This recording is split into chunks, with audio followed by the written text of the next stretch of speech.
Hopefully this backlighting isn't too bad. I'm reading off the screen of a report that I did on Facebook to keep all my thoughts together. But I thought I'd give you all an update since I saw Tom Brier again for the first time since November. I saw him on Monday as I was leaving leaving the Sutter Creek Ragtime Festival. Instead of coming straight home, I went the hour in the opposite direction to go see him, since I'm only an hour away from Tom. You have to go kind of see him because I know he's been improving quite a bit. He's starting to talk and stuff. Yeah, he is talking a little bit. It's like if you've ever heard a person who's been deaf since birth. You know, it's really hard to understand, but in short bursts you can understand a word or two. So yeah, I went to see him, and he was eating lunch when I got there, and you know, but I told he was really excited when I mentioned that I heard that he'd been up on his feet recently and was able to take a few steps, learn to walk in. And, you know, he's really excited about that. So, yeah, he thought, and I mentioned that he looks a lot better than the last time I saw him. And he said thank you. And so I went into the next room to wait for him to finish his lunch. And the nurse popped her head in a short time later and asked me my name, and I could hear him shout from the next room, "Ron Odell's his name. Ron Odell's his name." So, you know, so Tom's basically saying, "Well, why didn't you just ask me? I would have told you his name." So that was neat. But yeah, I mentioned to Tom that I could show him some videos that I shot from the festival, and I think he'd like that. And he said, "Yeah, he'd like to see that." And though, you know, the one video I wanted to show him in particular was one of Oliver Moore, a 16-year-old pianist who played Tom's Elephant Tracks. And if you're not familiar with Tom's Elephant Tracks, you can search for it on YouTube. I have a video of him playing it. I think Carl Matz, aka Very Big Rifle, may have the same performance as well from a different angle. And I'll also be posting the video of Oliver that I'm talking about. But I connected to my camera, and well, before this, the nurse had wheeled him up to the table where I had a tablet set up, but then the angle wasn't very good. So she said, "Well, let's adjust you here." But as she turned him away, he got really upset. No. You know, it's like he wanted to see that tablet. It's like, you know, it's like, "We're just adjusting your chair." You know, so it's like, so I said, "Patience, grasshopper," and he laughed at that. But I remembered the sequence of videos incorrectly, and another video came up, one of Squeak Steel playing "We're Going Around" from Scott Joplin's opera Treemonisha. So I went in and watched that, and he said, "Yeah, very nice, very nice." Yeah, he liked that. And then, then came the video of Oliver, and I said, "Do you know Oliver?" Because Oliver had told me that he only met Tom very briefly once, when Tom was a judge at a youth ragtime competition. And Tom said, yeah, that he remembered Oliver. And so we watched Oliver playing Elephant Tracks, and Tom said, "Wow, that's amazing, that's amazing." So I said, "Yeah, so if you remember him just from that one handshake, he must have made an impression on you back then." And Tom said, yeah.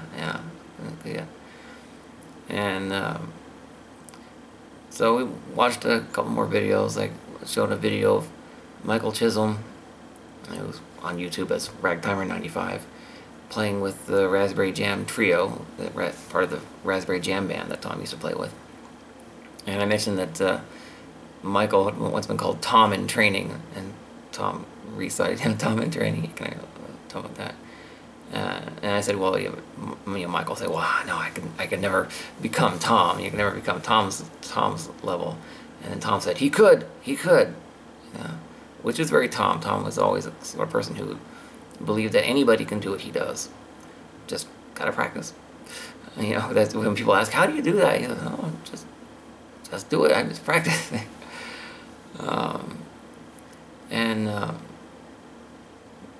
There was another very Tom personality thing, when another video, it was also of Michael, but I couldn't remember what tune it was Michael was playing. I was like, oh, I don't know this tune. And Tom said, you should. You should. And I was like, huh. I said, it sounds kind of like you. And he goes, oh, does it? But he wouldn't say what it was, you know. And I'm like trying to ask him what folio it's from. I couldn't quite understand his responses, but eventually I remembered, oh, it was the New Standard rag by our friend Elliot Adams. And Tom said, it's right, it's Elliot. It's Elliot Adams. So, but yeah, that's also very Tom. He's not going to, you know, if you are trying to recall something, he's not going to tell you exactly what it is you're trying to remember if he knows it. He's just going to let you work it out. You're going to work it out. Yeah. He did get really animated. I couldn't figure out why. There was a video of John Reed Torres and Charlie Judkins playing Agitation Rag. And Tom really wanted to say something after that video. I couldn't figure out what he wanted to say, and it was kind of go back and forth and try to have him type on the tablet, but because he can't really control his right hand, it just came out gobbledygook, which he thought was really hilarious as well. So that didn't work. But he said, play again. So I thought, oh yeah. So I said, you want to watch that same video again? And he said, yes. So we watched that same video again, and he was mumbling something the whole time. So there was something about that performance that he found striking that he wanted to talk about. But unfortunately, he just doesn't quite have the diction yet.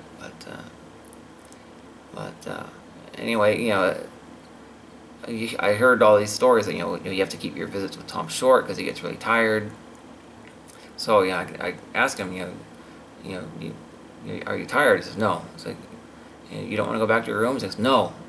So what do you want to keep watching videos from the festival? He's like, yes, I've got nothing else to do. So yeah, yeah. Sometimes you can really hear, you know, him say phrases like that. He's like, I got nothing else to do. And you know, he commented some performances were very nice. You know, he liked the arrangements that he did of Razor Blades and Vulture Rag, a couple of his compositions. But yeah, eventually he did start getting erratic, which, you know, they say he can get tired out and easily. And it's like he suddenly decided he wanted to get out of his wheelchair and sit in the other chair in the room. It's like, out of chair, help me, get out of chair, help me. And I called the nurses over and said, you know, he wants to get out of his chair. And it's like, no, Tom, you can't, you know, you'd have to get a special lift and everything. It's like, and, you know, he would have, you know, sometimes he'd have shaking fits, you know, and you know, he could fall over, and they said that he's done that. And then he said he wanted to go in the next room. He wanted to go back into the common room. And so, you know, they're like, what, you don't want him to see their friend again? And he's like, no, you know, so come on. And, you know, so he wanted to go, and so he went over by the whiteboard. It seemed like he wanted to write something on the whiteboard, but no. And then he went past the whiteboard, and then there was another chair on the far end. There was like a little padded chair. He's like, I have a chair. You want to get in that chair? I was like, yes. And they're like, no, Tom. So they're trying to convince him not to get in that chair. And there's an old woman sitting at the table there anyway saying, get him out of here, you know, in the nursing center. Get him out of here. She said it like 3 times. I don't know, maybe Tom just wanted to annoy her. But eventually they managed to convince him to sit at a table there in the common room. We can talk at across the table.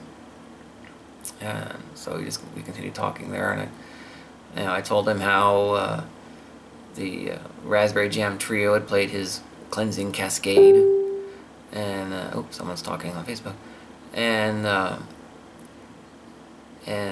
how Julia, the flute player, had, you know, described to the audience how, you know, the Cleansing Cascade is part of the bathroom suite. You know, that's kind of Tom's sense of humor, and, you know, Tom was chuckling about that. And then I mentioned that, you know, after they performed it, I also added, you know, the fact that he didn't write that under his own name, and he went, yeah. And then how I explained that the name he used on the composition was El Anton Trinet, which, you know, if you abbreviate the Anton and then take out all the dots and spaces, you get the word latrine. You know, it's so very Tom to write a suite about a bathroom, and then the latrine. So I mentioned that explained that to the audience, and then Virginia Tishner was in the audience and said, "That sounds like our Tom." And then Tom said, "Yes, that's me, that's me, that's me," you know, laughing a lot. So, and so that's, you know, his sense of humor is there. I mentioned how so many people on YouTube, every day I get comments on YouTube saying, you know, "How's Tom? How's Tom? You know, how's Tom?" And people saying, you know, "Let Tom know that, you know, that, you know, we're thinking of him here in Spain or in Sweden or whatever." And he was blown away by that. He was like, "Wow, you know, that's wild." Yeah, that's wild.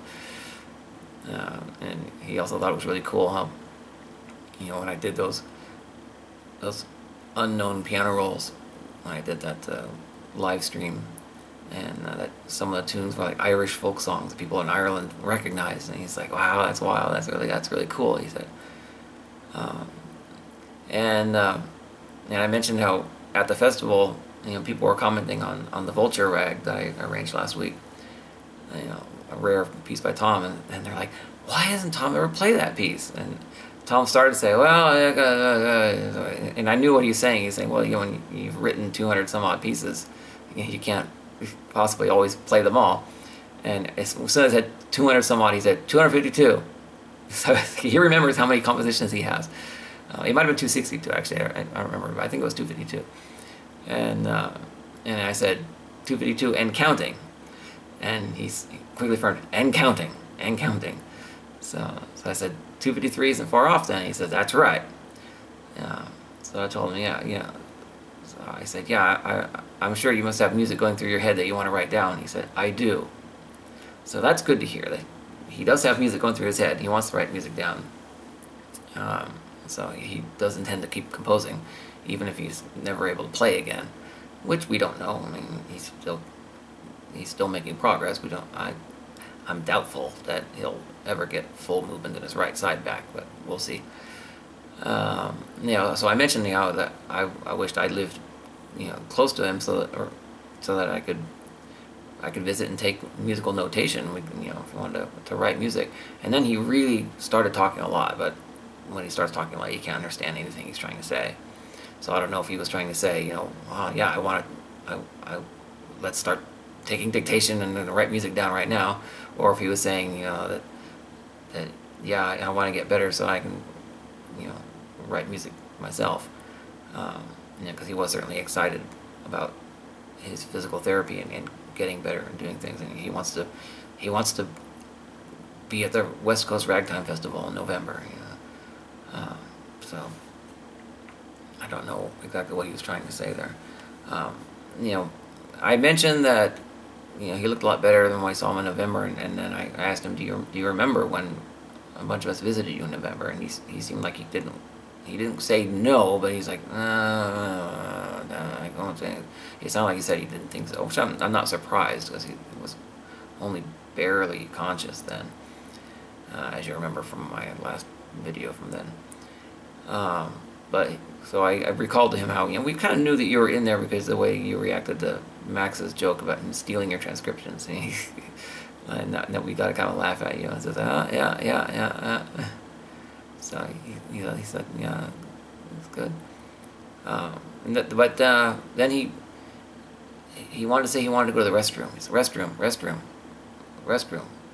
Yeah, but he doesn't have. I mean, in the wheelchair, because it takes a lift to get him out of the chair. You know, there's all the equipment in there for him to just go when he needs to go.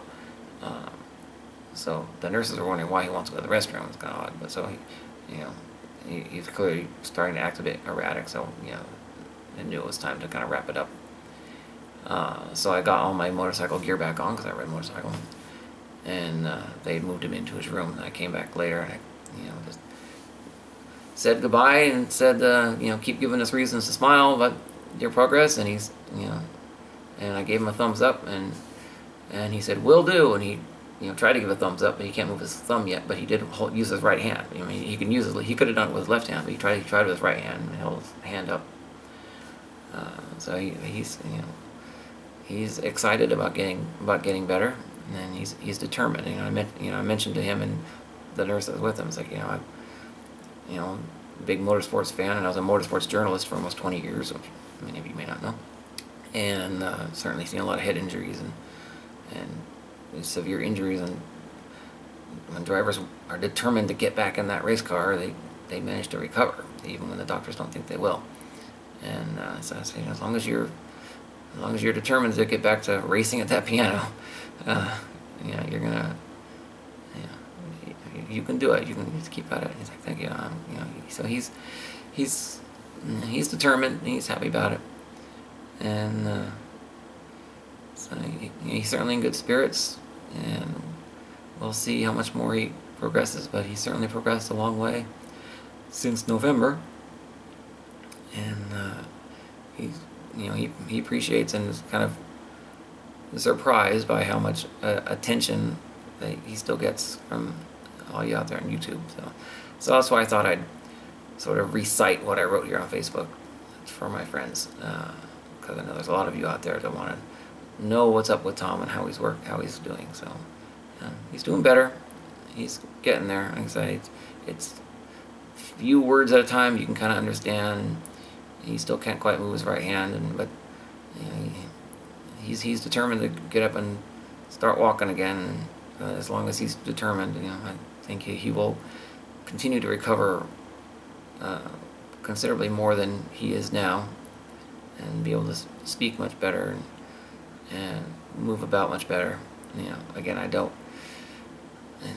know how much of his right side movement he's going to get back, but hey, November he couldn't move anything on his right side. Now he can, he can move his fist, and he can kind of use his index finger a little bit. So, because I saw him kind of when he was trying to type, he kind of had his hand open a little bit. So